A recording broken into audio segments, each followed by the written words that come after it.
The sun hung merciless in the Nebraska sky when Benjamin Cole first saw her stumbling down the rutted road, her feet torn and bleeding against the dusty earth, her dress hanging in tatters that spoke of violence and desperation. He pulled his mare to a halt so fast the animal whinnied in protest, his heart lurching at the sight of the woman swaying like she might collapse at any moment. One hand pressed to her ribs where purple bruises bloomed dark against pale skin. "Madam," he called out, swinging down from his saddle with practiced ease. The year was 1878, and Benjamin had seen plenty of hard things in his 26 years riding these plains, but something about the sight of this woman walking alone and broken stirred a protective fury in his chest that caught him off guard. She turned at his voice, and he saw her face clearly for the first time. Despite the cut on her cheekbone and the fear written in every tense line of her body, she was beautiful in a way that made his breath catch. Dark hair hung loose and tangled down her back, and her eyes were the color of winter smoke, wide and watchful as a cornered animal. "Stay back," she said, her voice hoarse but firm. She held up one hand as if that alone could stop him, though she swayed on her feet with exhaustion. Benjamin stopped where he was, raising both hands to show he meant no harm. "I am not going to hurt you, madam. I can see someone already has, and I would like to help if you will let me." Her eyes darted past him to the empty road stretching in both directions, then back to his face, searching for something. Whatever she found there must have satisfied her, because her shoulders sagged slightly, and tears began to track through the dust on her cheeks. "I do not know where I am," she whispered. "You are about 5 miles outside Scottsbluff, Nebraska," he told her gently. "Were you on a wagon train? What happened to you?" She shook her head, wrapping her arms around herself despite the heat. "I cannot talk about it." "Please, I just need to get somewhere safe." Benjamin noticed then how she kept shifting her weight from foot to foot, wincing each time she put pressure down. Her feet were a mess of cuts and blisters, some still oozing blood into the dust. Without another word, he sat down in the middle of the road and began pulling off his boots. "What are you doing?" she asked, taking an instinctive step backward. "You cannot walk another step like that," he said matter-of-factly, tugging off the second boot. "These will be too big, but they are better than nothing." "I cannot take your boots," she protested, but her voice was weak with longing as she stared at them. "Yes, you can, and you will." He stood and walked over to her in his socked feet, holding the boots out. "My name is Benjamin Cole. I work on the Crawford Ranch just outside town, and I promise you that I will get you somewhere safe. But first, you need to put these on before your feet get any worse." She stared at him for a long moment, and he saw the exact second she decided to trust him. Her rigid posture softened, and she reached out with shaking hands to take the boots. "Emma," she said quietly. "Emma Zimmerman. Pleased to meet you, Miss Zimmerman, though I wish the circumstances were better." He turned his back to give her privacy as she sat down in the dust to pull on his boots. When she stood again, he saw tears streaming freely down her face. "Thank you," she said, and the words held so much weight they seemed to take all her remaining strength. Her knees buckled. Benjamin caught her before she hit the ground, sweeping her up into his arms with ease. She was light as a bird, all bones and terror, and he felt that protective fury surge up again. Someone had hurt this woman badly, and he found himself hoping whoever it was had the good sense to be far away from here. "I have got you," he murmured as she went limp against his chest. "You are safe now." He settled her carefully on his horse, then swung up behind her, keeping one arm secure around her waist as he turned the mare toward Scottsbluff. Emma drifted in and out of consciousness during the ride, sometimes whimpering softly, other times jerking awake with a gasp of fear before realizing where she was. "You are all right," Benjamin told her each time, keeping his voice low and steady. "We are almost to town. Doc Harrison will fix you up." The sun was beginning its descent toward the horizon when they finally reached Scottsbluff's Main Street. The town was small but prosperous, with a general store, a saloon, a church, and Dr. Harrison's practice all lined up in a neat row of sun-bleached buildings. Benjamin guided the mare straight to the doctor's office, calling out before he even dismounted, "Doc Harrison, I need help out here." The door swung open, and a barrel-chested man with steel-gray hair emerged, wiping his hands on a cloth. His eyes widened when he saw Emma slumped in Benjamin's arms. "Bring her inside quickly now," the doctor said, holding the door wide. "What happened?" "I found her on the road, walking barefoot and bruised," Benjamin explained as he carried Emma into the examination room and laid her gently on the table. "She has not told me much, but someone hurt her badly." Dr. Harrison began his examination with efficient, gentle hands while Benjamin stood back, suddenly aware of how strange he must look standing in his socked feet with dust coating his clothes. He watched as the doctor catalogued Emma's injuries with growing concern written on his weathered face. "Broken rib, maybe too," the doctor muttered. "These cuts need cleaning. Miss, can you hear me? Can you tell me your name?" Emma's eyes fluttered open. "Emma Zimmerman," she whispered.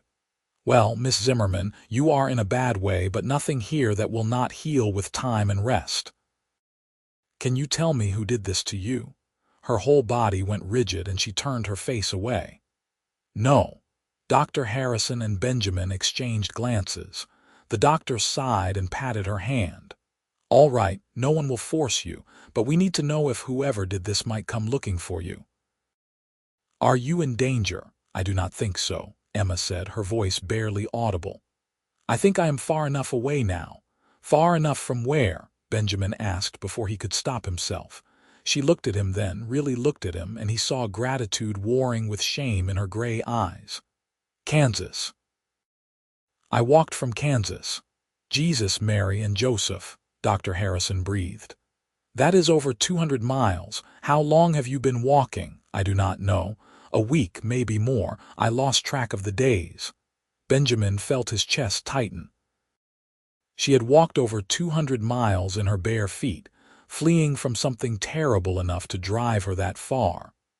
He wanted to ask more questions, to understand what had happened, but the exhausted devastation in her expression stopped him. "She needs rest and food," Dr. Harrison said, cleaning the cut on her cheek with practiced efficiency. "And these feet are going to need careful tending for several days. Do you have anywhere to stay, Miss Zimmerman?"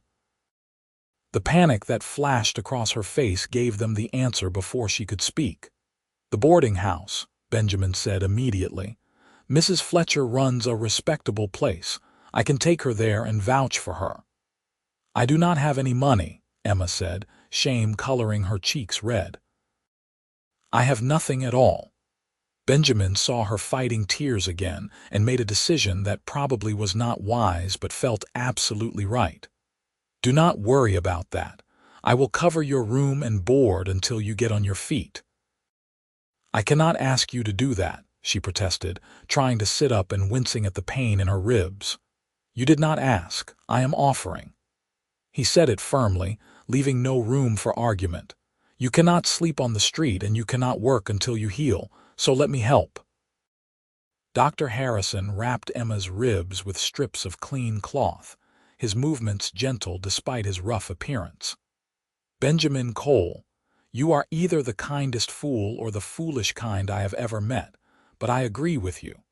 This young lady needs help, and it seems you are determined to provide it."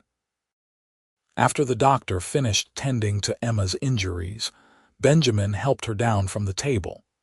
She could barely stand even with his support, her body trembling with exhaustion and pain. He looked at her torn dress, the bruises visible on every inch of exposed skin, and felt that protective fury build again. "Can you walk?" he asked gently. She nodded, but when she took a step, she gasped and would have fallen if he had not caught her. "With your permission, I am going to carry you," he said. "The boarding house is not far, but I do not think you can make it on foot." Emma looked like she wanted to protest, but practical necessity won out. She nodded, and Benjamin swept her up again, cradling her carefully against his chest. She rested her head on his shoulder with a sigh that spoke of complete exhaustion. The boarding house was only 2 blocks away, a tidy 2-story building painted white with green shutters. Mrs. Fletcher was watering her flower boxes when they approached, and her eyes went wide as wagon wheels when she saw Benjamin carrying Emma up the front steps. Benjamin Cole, what in heaven's name? She was a stout woman in her 50s with kind eyes and a no-nonsense manner that Benjamin had always appreciated. "Mrs. Fletcher, this is Miss Emma Zimmerman. She has had a terrible ordeal and needs a safe place to stay while she recovers. I know this is unusual, but I am asking you to help her. I will pay for her room and whatever else she needs." Mrs. Fletcher set down her watering can and approached, her expression softening as she took in Emma's battered appearance. "You poor dear. Of course you can stay here. Bring her inside, Benjamin.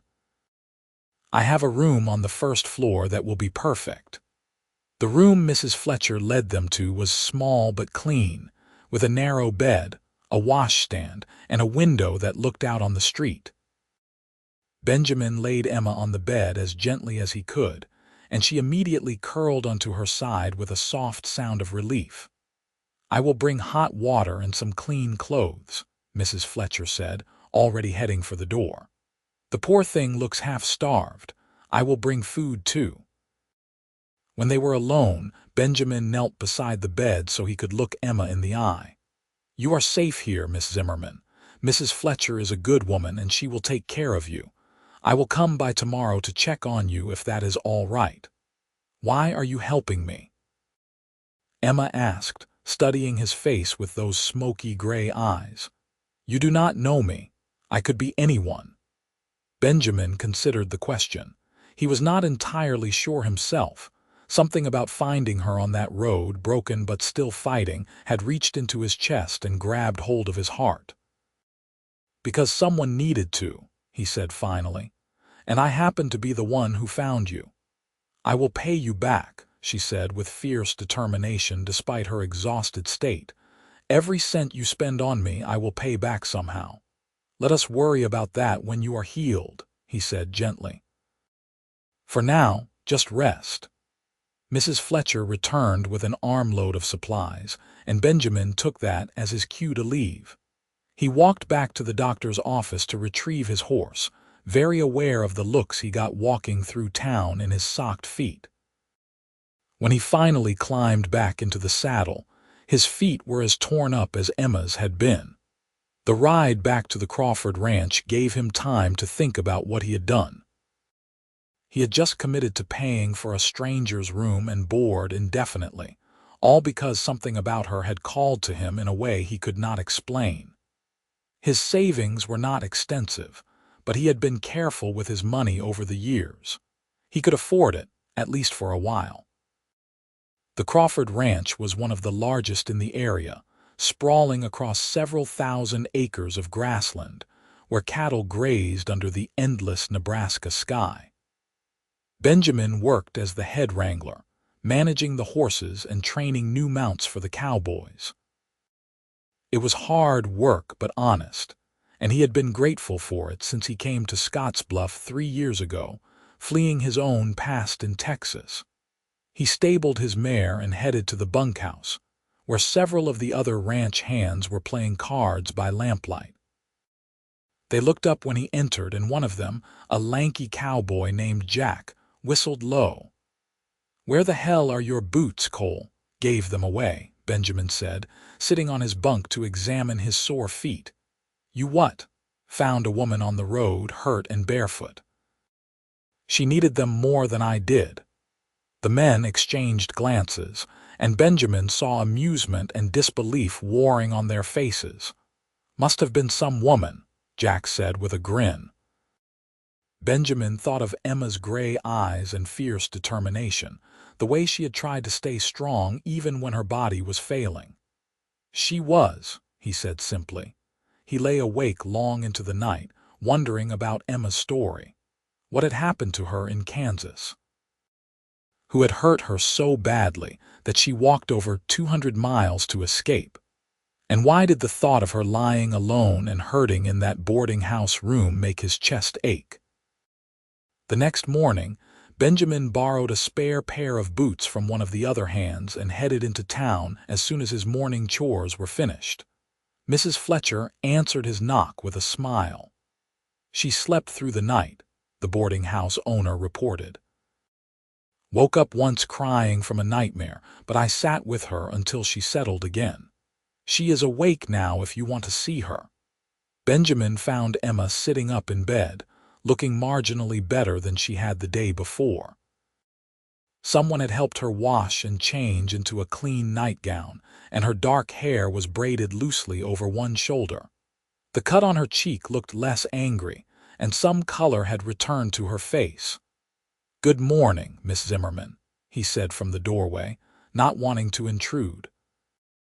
"I wanted to check on you, Mr. Cole." Her face brightened when she saw him, and Benjamin felt something warm unfurl in his chest. "Please come in, and call me Emma. I think you have earned that right after everything you have done for me." He stepped into the room, twisting his hat in his hands. "How are you feeling?" "Like I was trampled by a horse and then dragged behind it for good measure," she said with a weak attempt at humor. "But better than yesterday. Mrs. Fletcher has been wonderful. She brought me breakfast and helped me wash." "I am glad to hear it." Benjamin pulled the room's single chair closer to the bed and sat down. "Emma, I do not want to push you, but the sheriff might need to know about what happened to you. If someone hurt you, they should answer for it." The light went out of her eyes and she looked down at her hands, twisted together in her lap. "The sheriff cannot help me." "Why not?" She was silent for so long he thought she would not answer. When she finally spoke, her voice was barely above a whisper. "Because the man who did this was a sheriff, in a town called Hayes, back in Kansas." Benjamin felt cold fury wash over him. "Tell me what happened." Emma took a shaky breath, and he saw her gathering her courage like someone preparing to jump into deep water. "I was working as a schoolteacher there. I had been for 2 years, ever since I finished normal school. The sheriff, his name was Gerald Porter, he started paying attention to me about 6 months ago. At first it was just polite greetings, but then he started showing up at the schoolhouse, insisting on walking me home." She paused, and Benjamin waited patiently, letting her tell the story at her own pace. I tried to discourage him gently. I was not interested, and he was 15 years older than me, but he would not take no for an answer. He started telling people we were courting, even though I had never agreed to such a thing. When I confronted him about it, he just laughed and said I would come around eventually. Benjamin's jaw tightened, but he said nothing. 3 weeks ago, he came to my room at the boarding house where I was staying. He was drunk, and he said he was tired of waiting for me to see reason. He tried to force himself on me. Emma's voice broke, and tears began streaming down her face. I fought him. I grabbed the lamp from my bedside table and hit him with it. He fell and I just ran. I did not stop to get shoes or a coat or anything. I just ran. Did he follow you? I do not know. I stayed off the main roads as much as I could. I walked at night and hid during the day. I ate whatever I could find, berries and plants, and sometimes I would sneak into a hen house and steal eggs. I just kept walking east because I thought maybe I could disappear if I got far enough away. Benjamin reached out and gently took her hand, and she gripped his fingers like a lifeline. "You are safe now," he told her. "He has no authority in Nebraska, and even if he did, you have witnesses now. Doc Harrison and Mrs. Fletcher and me, we all saw what he did to you. You do not have to be afraid anymore." "I am terrified," she admitted. "What if he comes looking for me? What if he tells people I am a criminal? What if no one believes me?" "I believe you," Benjamin said firmly, "and that is a start. We will figure out the rest as we go." She looked at him with such raw gratitude it made his heart ache. "Why are you being so kind to me? You do not even know me." "Maybe I would like to," he said before he could think better of it. Then, embarrassed, he cleared his throat and stood. "You should rest. I will come by again tomorrow if that is all right." "I would like that," Emma said softly. "Benjamin, thank you for the boots and for everything else." He nodded and left before he could say something else foolish, his heart pounding harder than it had any right to. Over the next 2 weeks, Benjamin visited Emma every day after work. At first, their conversations were careful, dancing around the edges of real intimacy. They talked about safe things: the weather, life in Scottsbluff, the books Emma had read. But gradually, as Emma healed and grew stronger, their talks deepened. Benjamin told her about growing up in Texas, about the father who drank too much and the mother who died when he was 12. He told her about learning to ride before he could walk, about the satisfaction of working with horses, about the peace he had found in Nebraska's wide open spaces.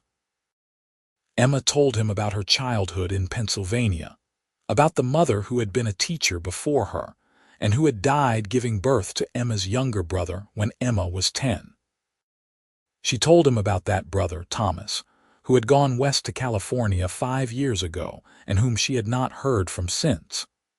She told him about her love of learning, about the joy she found in teaching children to read, about the dreams she had for the future that now seemed impossibly far away. "I wanted to open my own school someday," she said wistfully one afternoon as they sat in Mrs. Fletcher's small garden. She could walk now without too much pain, though she still moved stiffly because of her healing ribs. Not just a one-room schoolhouse, but a real academy where girls could learn more than just needlework and basic reading. "I wanted to teach science and mathematics and literature." "That sounds like a fine dream," Benjamin said. He was mending a bridle while they talked, his hands working automatically while his attention stayed fixed on her. "Why could you not still do it?" "Because I have no money, no references, and nowhere to go," Emma said with a bitter laugh. "I cannot go back to Kansas, and I have no family left except Thomas, and I have no idea how to find him." "You could stay here," Benjamin said, the words out of his mouth before his brain caught up. "In Scottsbluff, I mean. It is a growing town and there is no school yet. The children just learn from whoever in their family has time to teach them if they learn at all. The town could use a real teacher." Emma looked at him with surprise and something else, something that made his pulse quicken. "Do you really think so?" "I know so. You should talk to Reverend Matthews at the church. He is always going on about how the town needs more civilizing influences." He grinned at her. "You would probably qualify." She laughed, a real laugh this time, bright and unguarded, and Benjamin felt like he had won something precious. Over the past 2 weeks, he had watched her slowly come back to life. The bruises had faded from purple to yellow-green, the cuts had healed to pink scars, and most importantly, the hunted look had gradually left her eyes. She smiled more easily now, though shadows still crossed her face sometimes when she thought he was not watching. Benjamin was falling in love with her. He knew it with the kind of certainty that came from deep in his bones. He loved the way she got excited when she talked about books, her whole face lighting up. He loved her fierce independence, the way she insisted on helping Mrs. Fletcher with chores, even though her ribs still ached. He loved her quiet strength, the determination that had kept her walking for over 200 miles rather than accept defeat. But he did not know how she felt about him. She always seemed happy to see him, and sometimes he caught her watching him with an expression he could not quite read. But maybe that was just gratitude. Maybe he was a fool for hoping it might be something more. "I will talk to Reverend Matthews," Emma said, pulling him from his thoughts.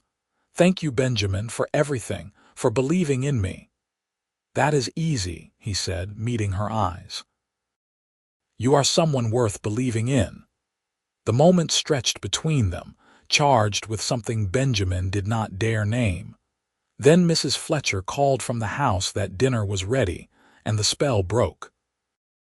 Emma did talk to Reverend Matthews, and within a week, the town council had agreed to hire her as Scottsbluff's first official schoolteacher. The salary was modest, but it came with a small house on the edge of town that had belonged to a farmer who moved back east. Emma cried when Benjamin helped her move her few belongings into the two-room house, overwhelmed by the kindness of these strangers who had given her a second chance. "I am going to pay you back," she told Benjamin as they stood in her new parlor. "Every cent you spent on me at the boarding house, I will pay back from my salary." "Emma, you do not have to do that." "Yes, I do," she insisted. "You saved my life, Benjamin, and I will be grateful for that until the day I die, but I will not be a charity case. I need to stand on my own feet." He understood that. Pride was sometimes all a person had left when everything else had been stripped away. "All right," he agreed.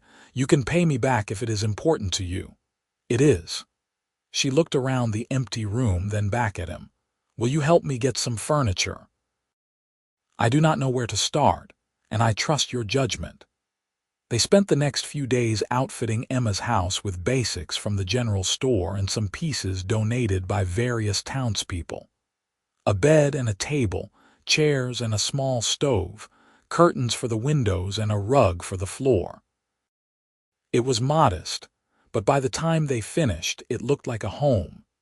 Benjamin found himself at Emma's house more evenings than not, often bringing his tack work to do while she prepared lessons for her students. She had 12 children enrolled, ranging from 6 to 14 years old, and she took the responsibility seriously. He loved watching her work, the way she bit her lower lip when she concentrated, the pleased smile when she came up with a particularly good lesson plan. "Tell me about the Crawford Ranch," she said one evening as they sat on her small porch watching the sunset paint the sky in shades of orange and pink. "You talk about the horses a lot, but not much about the place itself." Benjamin stretched his legs out, comfortable in her presence in a way he had never been with anyone else. "It is a good place. Mr. Crawford is fair, and his son Daniel runs most of the daily operations now that the old man's health is failing. We run about 2,000 head of cattle and keep around 50 horses. My job is to train the horses we use for working the cattle, and also to break in wild mustangs that get brought in sometimes." "Is it dangerous?" she asked, concern evident in her voice. "It can be," he admitted. "But I am good at it. Horses and we understand each other." He paused, then added, "I would like to show you the ranch sometime if you want to see it. Maybe this Sunday after church." Emma turned to look at him, and in the fading light her eyes looked almost silver. "I would like that very much." Sunday came clear and bright, perfect weather for riding. Benjamin borrowed a gentle mare from the ranch for Emma and felt a surge of pleasure when he saw how naturally she sat in the saddle. "My father kept horses in Pennsylvania," she explained as they rode toward the ranch. "I learned to ride when I was young, though it has been years since I have been on a horse."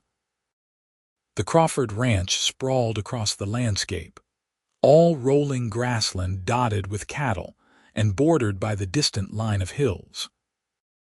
Benjamin showed Emma everything. The main house where the Crawfords lived, the bunkhouse where the hands slept, the stables where he worked his magic with difficult horses, and the wide pastures where cattle grazed contentedly. "It is beautiful," Emma said, shading her eyes as she looked out over the land. I can see why you love it here." They stopped by a small creek that cut through the property, dismounting to let the horses drink. Benjamin found himself standing very close to Emma, close enough to see the flecks of darker gray in her eyes, close enough to smell the lavender soap she used. "Emma," he said, his voice rougher than he intended, "I need to tell you something."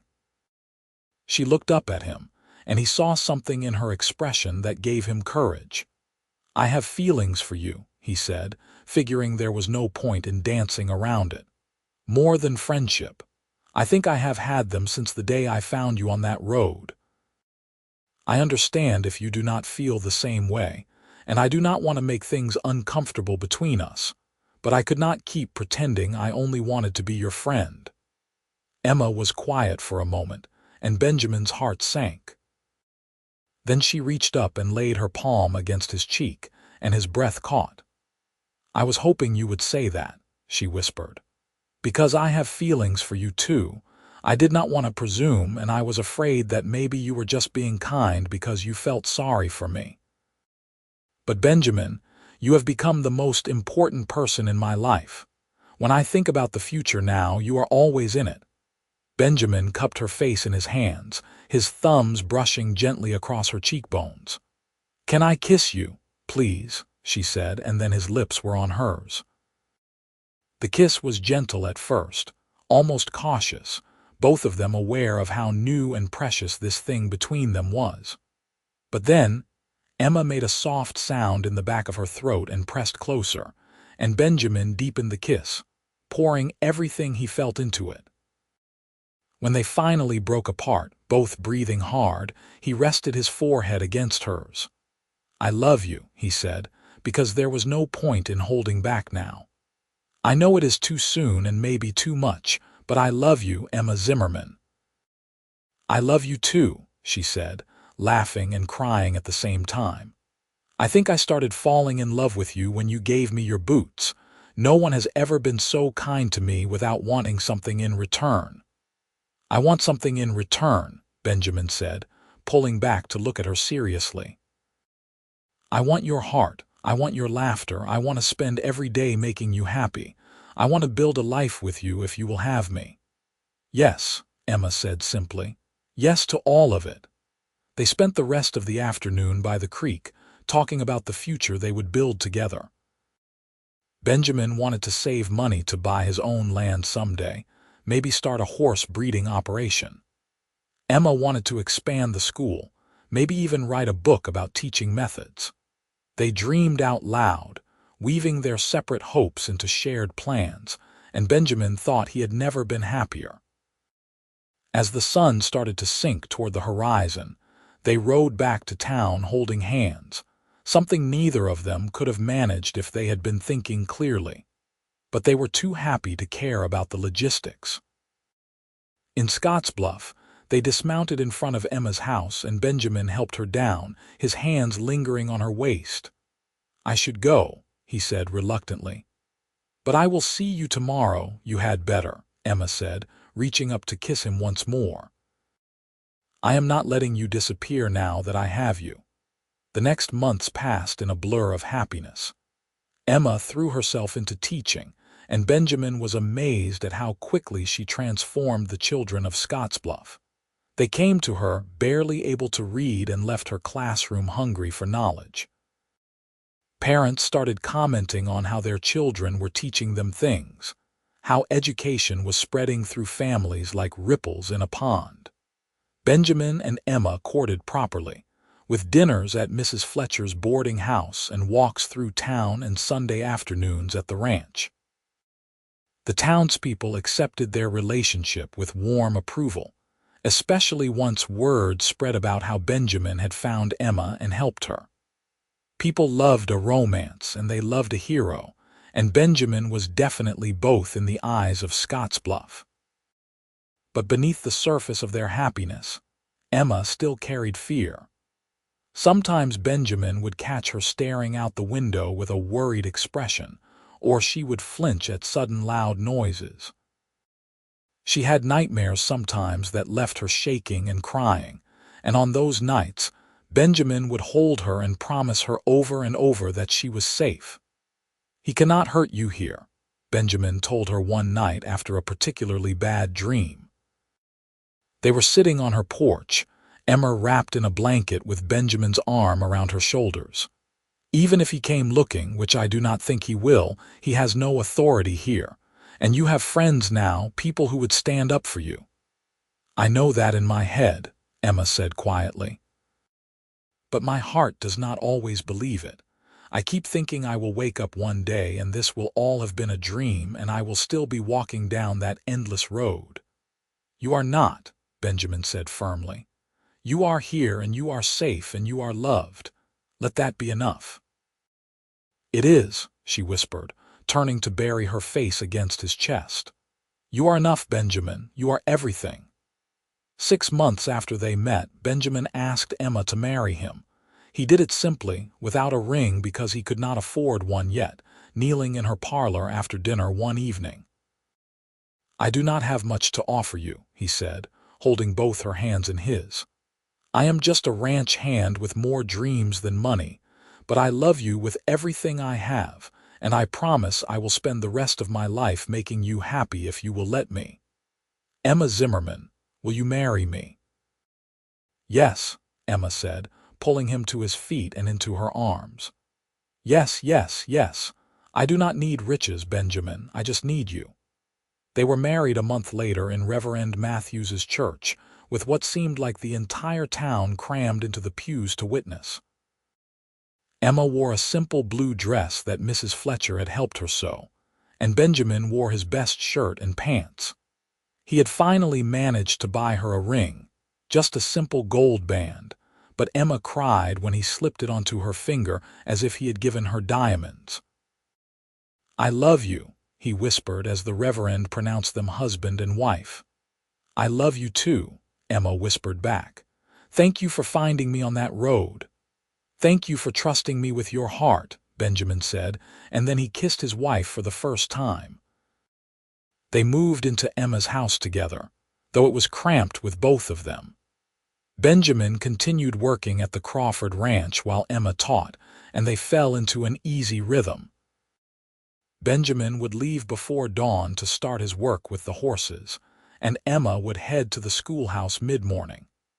They would meet for dinner in the evening, sharing the details of their days, and then spend the nights wrapped in each other's arms.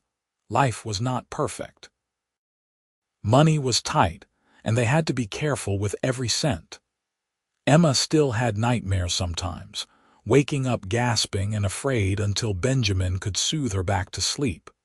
And there was always the fear, never quite spoken but always present, that Gerald Porter might come looking for her. But those worries seemed distant compared to the joy they found in each other. Benjamin had never imagined he could be this happy. He loved waking up next to Emma every morning, loved the way she hummed while she cooked, loved the fierce intelligence in her eyes when she talked about her students' progress. He loved everything about her, even the parts that were still healing. A year after they married, Emma discovered she was pregnant. She told Benjamin one evening after dinner, looking nervous and excited all at once. "Are you happy?" she asked anxiously. "I know we have not talked about children much." Benjamin swept her into his arms, laughing with pure joy. "I am thrilled," he said. "Terrified, but thrilled. We are going to have a baby." Emma glowed throughout her pregnancy, even though morning sickness made the first few months difficult. Benjamin was endlessly protective, trying to do all the heavy chores and worrying over her constantly, until she finally told him to stop fussing, or she would brain him with a frying pan. Their son was born on a cold December morning in 1879, coming into the world with a lusty cry that announced his displeasure at the situation. Benjamin held his boy for the first time and felt his entire world shift and expand. This tiny person, this perfect combination of him and Emma, was depending on him. It was the most terrifying and wonderful feeling he had ever experienced. "What should we name him?" Emma asked, exhausted but radiant as she watched Benjamin cradle their son. "What about Thomas?" Benjamin suggested. "After your brother." Emma's eyes filled with tears.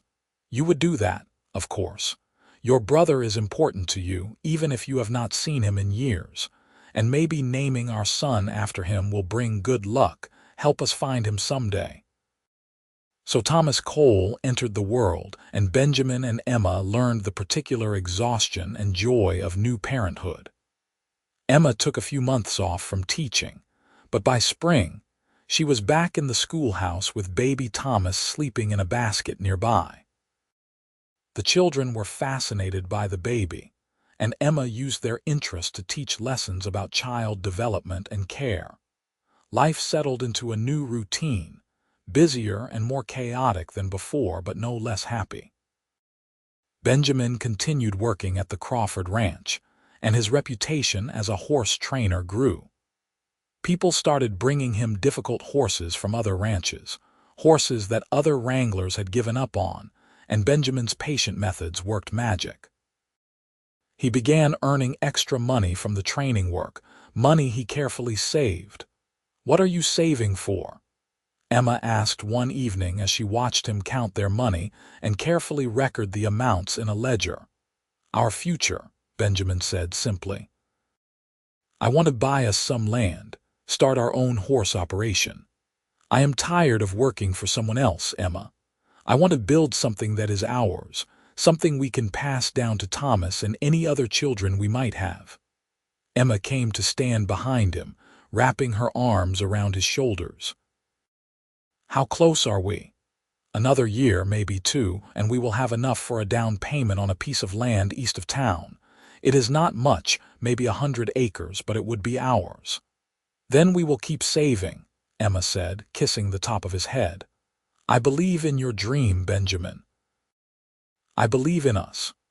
But their plans were disrupted when a stranger rode into town on a hot July afternoon. Benjamin was at the ranch when one of the younger hands came racing up on horseback, his face flushed with exertion. "Benjamin, you need to get to town right now," the boy said breathlessly. "There is a man asking questions about your wife." Benjamin felt ice water flood his veins. "What kind of questions?" "About where she came from, what she was doing in Scottsbluff. He is wearing a badge, Benjamin. He is a lawman." Benjamin did not wait to hear more. He swung onto his horse and rode for town like the devil himself was chasing him. His mind raced with terrible possibilities. Had Porter finally tracked Emma down? After all this time, had he come to drag her back to Kansas? He found Emma at the schoolhouse, clutching Thomas to her chest with fear written all over her face.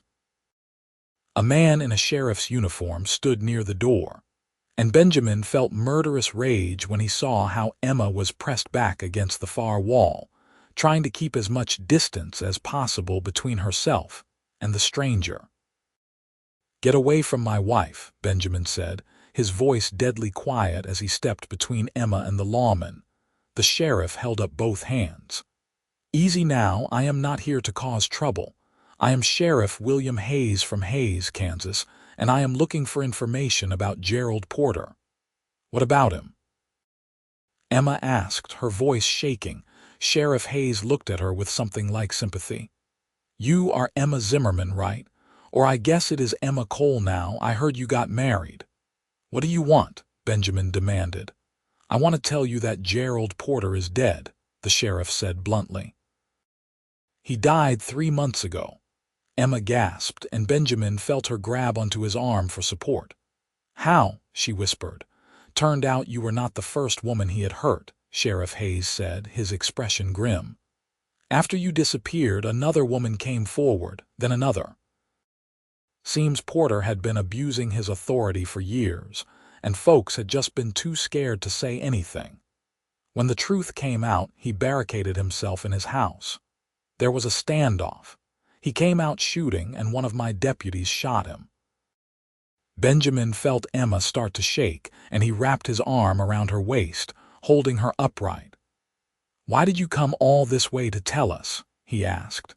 Because Miss Zimmerman, Mrs. Cole, deserves to know she is safe, the sheriff said.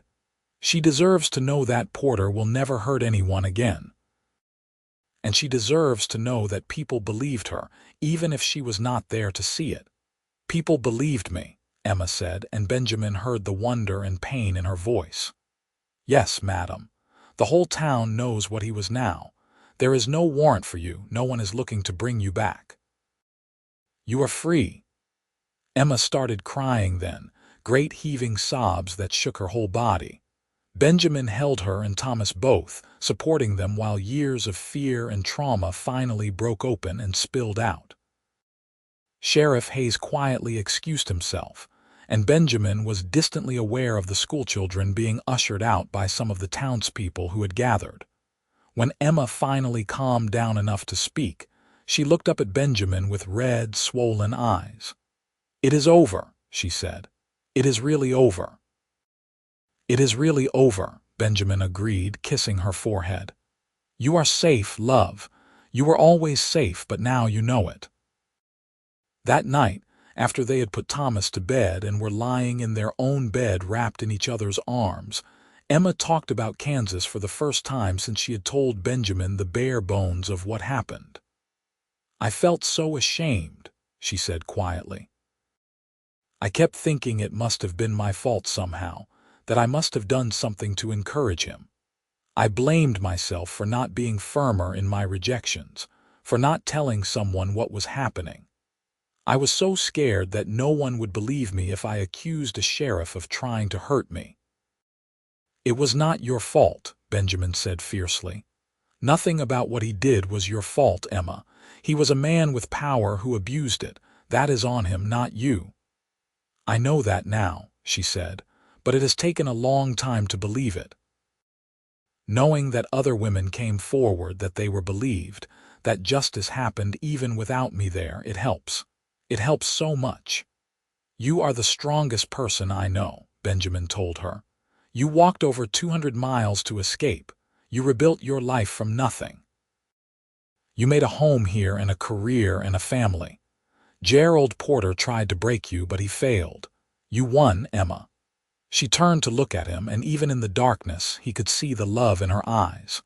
"I won because of you, because you gave me your boots and your trust and your love. You saved me, Benjamin, in every way a person can be saved." "We saved each other," Benjamin said, kissing her softly. "I was just drifting before I met you, Emma. You gave me purpose and hope and a reason to dream bigger. We are partners in this life, equal in what we give and what we take." After that night, something shifted in Emma. The nightmares did not stop completely, but they became less frequent. The hunted look that sometimes crept into her eyes faded. She walked taller, smiled more easily, and threw herself into her teaching and her family with renewed energy. Benjamin continued working toward his dream of their own land, and 2 years after Sheriff Hayes came to town, they had enough saved to buy 120 acres east of Scottsbluff. The land came with a small barn and a house that needed work, but Benjamin could see the potential. He could see horses grazing in the pastures, could see Emma's garden and Thomas playing in the yard. They moved onto their land in the spring of 1882, when Thomas was 2, and Emma was pregnant with their second child. The work was backbreaking, fixing up the house and barn while still earning enough to feed themselves, but they tackled it together. Benjamin had quit the Crawford Ranch to focus on building his horse breeding operation, and Mr. Crawford had been generous, selling him 3 mares at a fair price and recommending him to everyone who needed horses trained. Their daughter was born that fall, a tiny thing with Emma's gray eyes and Benjamin's dark hair. They named her Sarah, and she came into the world quieter than her brother, studying everything around her with solemn intensity. "We have a philosopher," Emma said with a tired laugh as she nursed their daughter. "Look at how serious she is." Benjamin looked at his family, his wife and 2 children, and felt his heart might burst with love. "We are blessed," he said simply. The horse breeding business grew slowly but steadily. Benjamin had a gift for seeing potential in horses that others dismissed, and his patient training methods produced horses that were smart and reliable. Ranchers started coming from all over Nebraska and even Wyoming to buy horses from Benjamin Cole. Emma continued teaching, though she cut back her hours to spend more time with the children. She started a lending library in Scottsbluff, collecting books and making them available to anyone who wanted to read. Education became her passion project, and she worked tirelessly to improve opportunities for the children of their community. On a warm evening in 1885, Benjamin and Emma sat on their porch watching Thomas and Sarah play in the yard. Thomas was 6 now, already showing signs of inheriting his father's way with horses. Sarah was 3, quieter than her brother but fiercely intelligent. "Do you ever think about that day I found you?" Benjamin asked, reaching over to take Emma's hand. "All the time," Emma said. "I think about how terrified I was, how hopeless everything seemed. And then there you were, this cowboy who gave me his boots and asked for nothing in return." "I got everything," Benjamin said. "I got you. We got each other," Emma corrected. "And we built this beautiful life together. Sometimes I still cannot believe how lucky I am." Benjamin thought about luck and fate and all the small moments that had led them to this place. If he had ridden a different road that day, if he had left the ranch 10 minutes earlier or later, if Emma had chosen a different direction to walk, they never would have found each other. The odds against them meeting had been astronomical, and yet here they were. "I love you," he said, "because it was the only thing that really mattered in the end." "I love you too," Emma said, leaning her head on his shoulder. "Always and forever." The years passed with the gentle rhythm of a life well lived. They had 2 more children, twin boys named Daniel and William, born in 1887. The house grew noisier and more chaotic, filled with laughter and arguments and the particular chaos of 4 children. Benjamin expanded the horse operation, eventually employing 2 men to help with the work. Emma's school grew too, becoming one of the most respected educational institutions in the territory. Thomas grew into a fine young man who inherited his father's gift with horses. Sarah became a teacher like her mother, opening her own small school in a neighboring town. Daniel and William were inseparable, the kind of twins who seemed to share one mind between them, and they both joined the cavalry together when they came of age. Benjamin and Emma grew old together, their love deepening with each passing year. They had their disagreements and their hard times, years when drought killed the grass and money was tight, but they always faced everything together. They were partners in the truest sense, equal in their commitment to each other and their family. On their 25th wedding anniversary, Benjamin gave Emma a gift he had been planning for months. It was a book, beautifully bound in leather, and when Emma opened it, she gasped. Inside were her thoughts on education, essays she had written over the years about teaching methods and philosophy, all carefully compiled and professionally printed. "You wrote a book," Benjamin said, grinning at her shocked expression. "You always said you wanted to, so I collected all your writings and had them bound. It is not published widely yet, but I sent copies to educators all over the country. People need to read your ideas, Emma.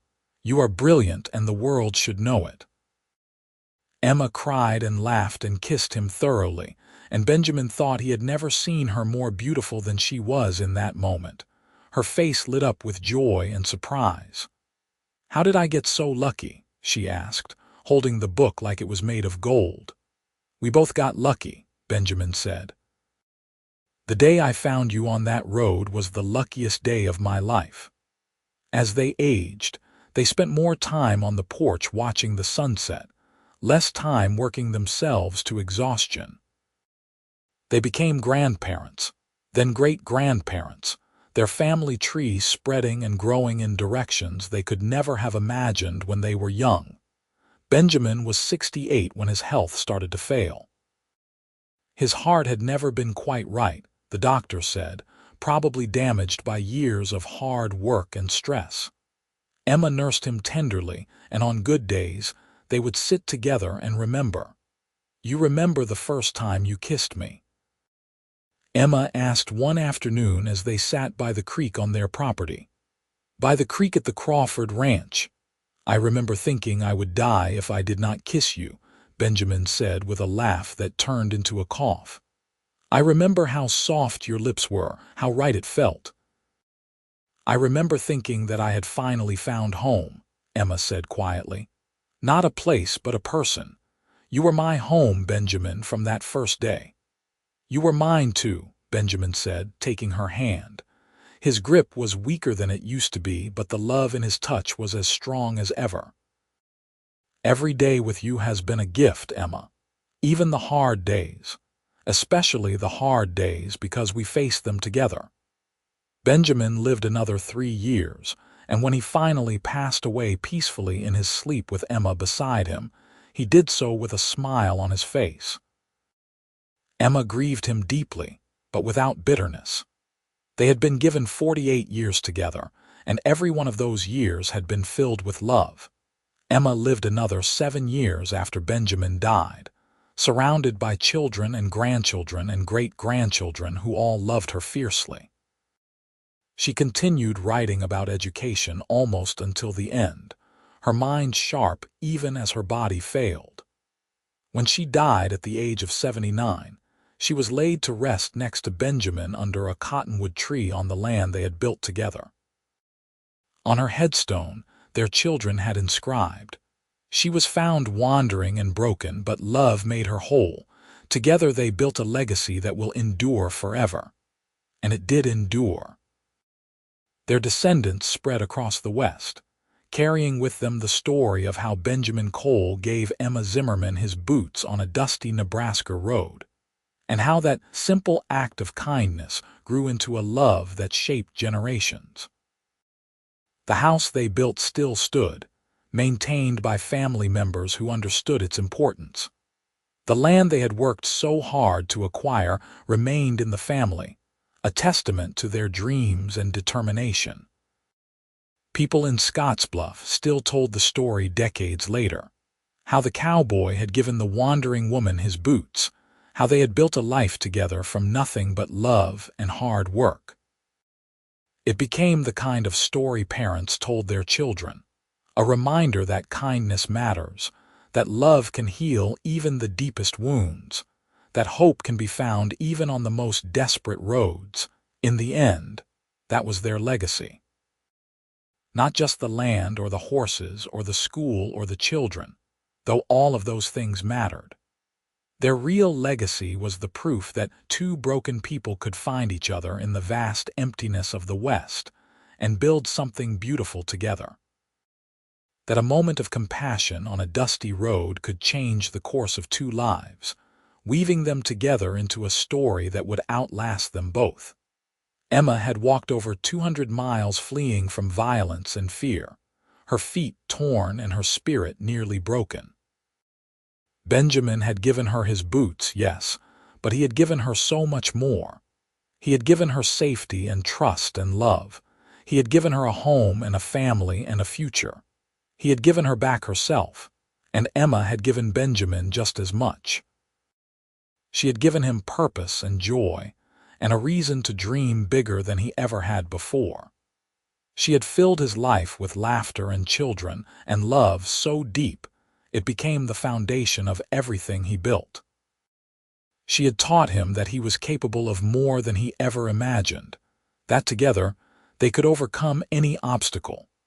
Their story began on a lonely road with an act of simple kindness, and it ended decades later with a love that had touched countless lives. They found each other when both were lost, and together they found their way home. The cowboy gave her his boots, and she gave him her heart, and together they built an empire of love that stretched far beyond the boundaries of their Nebraska ranch. It was not a fairy tale. Their life together had been hard more often than it was easy, filled with work and worry, and the thousand small struggles that come with building something from nothing. But it was real, and it was beautiful, and it was theirs, every moment of it, from that first meeting on the dusty road to the final peaceful rest beneath the cottonwood tree. And if you traveled to Scottsbluff, even now, you could see the legacy they left behind. In the school that still bore Emma's teaching philosophy, in the horses that traced their lineage back to Benjamin's careful breeding programs, in the descendants who carried their names and their love for the land. Most of all, you could see it in the story itself, passed down through generations, a reminder that love can be found in the most unexpected places, and that one act of kindness can change the world. The cowboy gave her his boots, and she gave him her whole heart, and together they proved that love can heal anything, build anything, survive anything.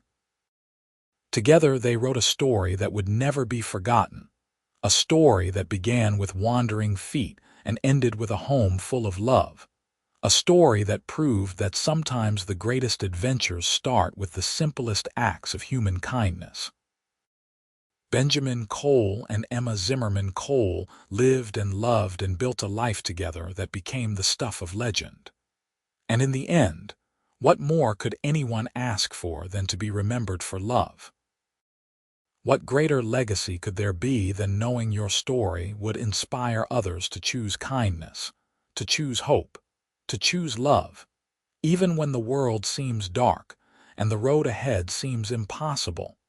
They found each other on that Nebraska road in 1878, two people who desperately needed saving.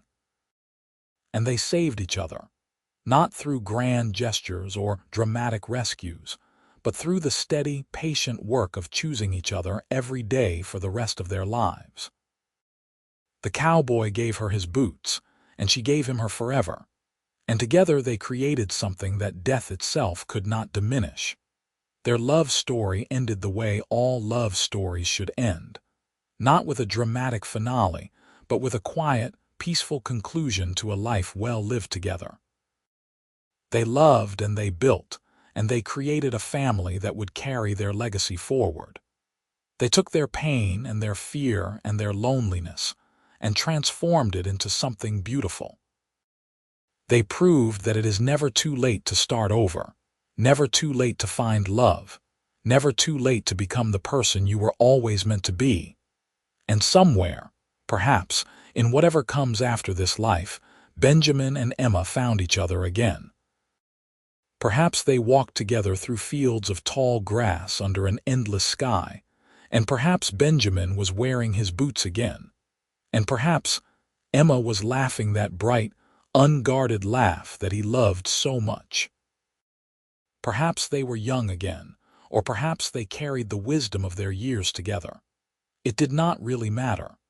What mattered was that they were together, as they had been since that fateful day on the Nebraska road, as they would be forever. The cowboy gave her his boots. She gave him her heart.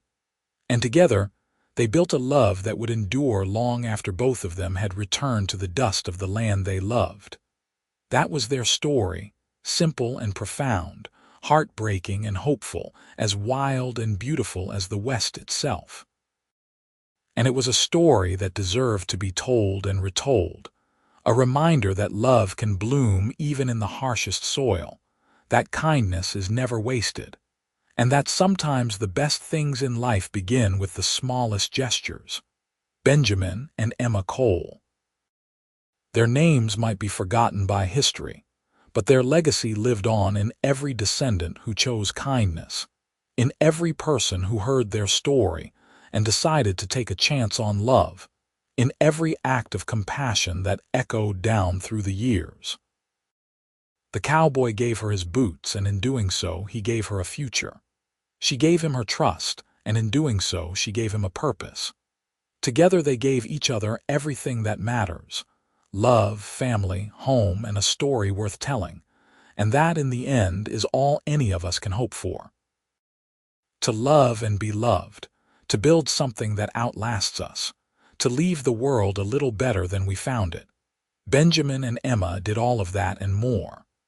Their story began with wandering feet and ended with roots so deep they could never be pulled up. It began with bruises and fear and ended with peace and joy. It began with a simple act of kindness and ended with a love that shaped the lives of everyone it touched. The cowboy gave her his boots, and she gave him forever.